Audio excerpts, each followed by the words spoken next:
Chérie, ce mercredi, je ne serai pas à l'église. Ah bon? J'irai voir un ami à moi. D'accord. Et tu comptes rentrer à quelle heure? Vers 21h, chérie. Chérie, le monde est dans l'agitation à cause de leur match de football. Nous, on doit demeurer dans la prière. D'accord, chérie, pas du tout. Mais je dis quelque chose de mal, chérie?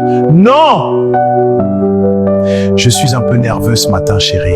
La Bible dit, ne vous conformez pas au siècle présent, mais soyez transformés par le renouvellement de l'intelligence. Chérie, je dois partir. À ce soir, prie pour moi. D'accord, chérie. Mais chérie, où vas-tu ce soir? Pour voir mon collègue. Raison pour laquelle je ne serai pas à l'église ce soir. D'accord.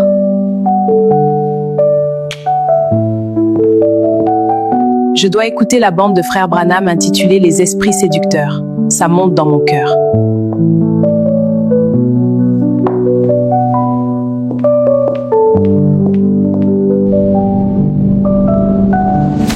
Et c'est le but! L'équipe à domicile prend l'avantage juste avant la mi-temps.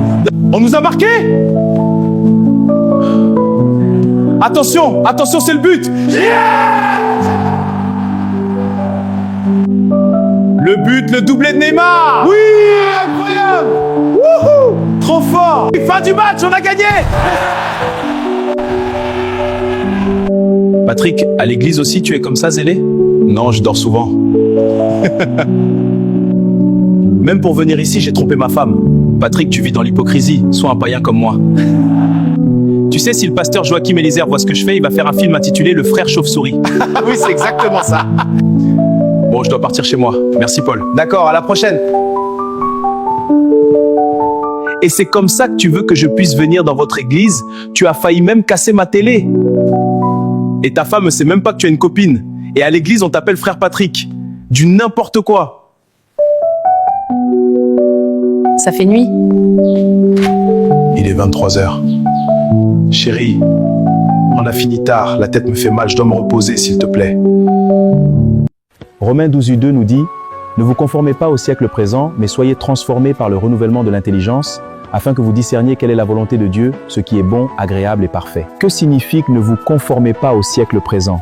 Dans ce passage, Paul exhorte les croyants à ne pas adopter les valeurs, les mentalités, les comportements, la conception des gens du monde.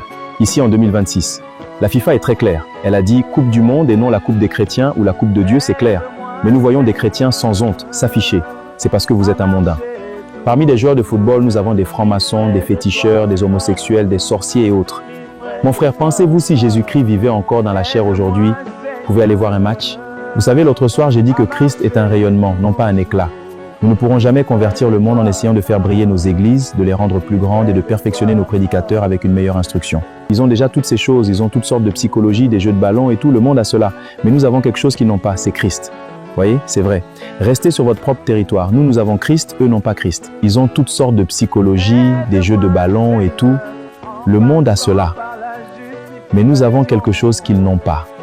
C'est Christ. J'ai beaucoup de citations, mais je pense que cette citation règle la question. Donc toi qui regardes le match, c'est parce que tu n'as pas Christ. Dites Amen. Que Dieu vous bénisse.